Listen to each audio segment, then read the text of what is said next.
2 বছর হলো একাই থাকে, একাই খায়, একাই রাঁধতে পারে, একাই ঘরে থাকে। কোনো সন্তান দেখে না, সে ভিক্ষা করে খায়। 10 সন্তান ও স্ত্রী থাকলেও শেষ জীবনে পাশে ছিল না কেউ। 70 বছরের সিরাজউদ্দিন নিজ ঘরে মরে পড়েছিলেন 3 দিন। নাটোর সদর উপজেলার হালসা গ্রামের 70 বছরের বৃদ্ধ সিরাজউদ্দিন এই নির্জন বাড়িতে একাই থাকতেন। যৌবনের সময় ট্রাক চালিয়ে জীবিকা নির্বাহ করলেও শেষ বয়সে ভিক্ষা করতেন। 3 জন স্ত্রী এবং 4 ছেলে ও 6 মেয়ে থাকলেও তার সঙ্গে থাকতেন না কেউই। একাধিক বিয়ে করার কারণে 15 বছর আগে তাকে ছেড়ে প্রথম স্ত্রী ও তার 5 সন্তান চলে যান। দ্বিতীয় স্ত্রীও 3 সন্তান নিয়ে চলে গেছেন 10 বছর আগে।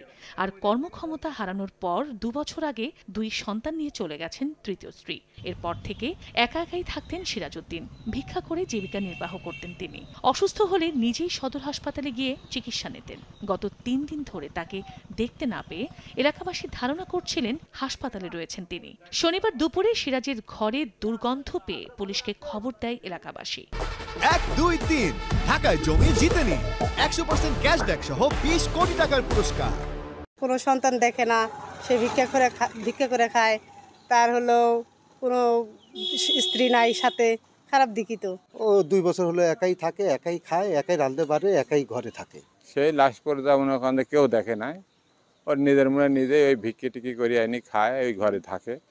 ওই থাকতে থাকতেই ধীরে ধীরে অসুস্থ হয়ে যায়, নিজেই হাসপাতালে ভর্তি হয়ে থাকে। ভর্তি হয়ে থাকতে থাকতে যে নিজেই এই কিছুদিন হলে আরও বেশি অসুস্থ হয়ে যাওয়ার কারণে আমরা মনে করছি, সবাই মনে করছি মনে হয় হাসপাতালে মনে হয় ভর্তি হওয়া আছে। আর পরে আনতে ঘর দিয়ে তাই গন্ধ বাড়াচ্ছে, আনতে ঘরে মরিয়ে আছে।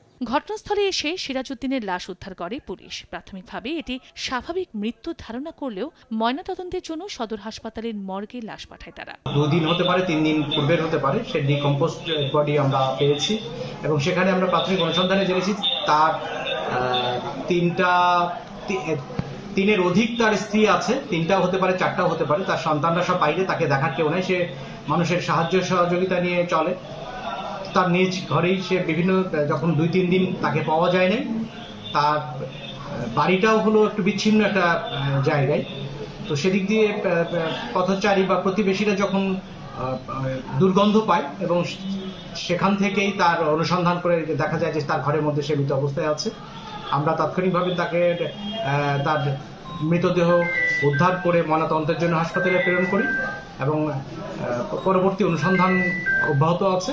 তবে আমরা প্রাথমিক অনুসন্ধানে যেটা পাই সেখানে যে কোনো ভিন্ন কিছু স্বাভাবিক মৃত্যু বলে আমাদের মনে হয়েছে।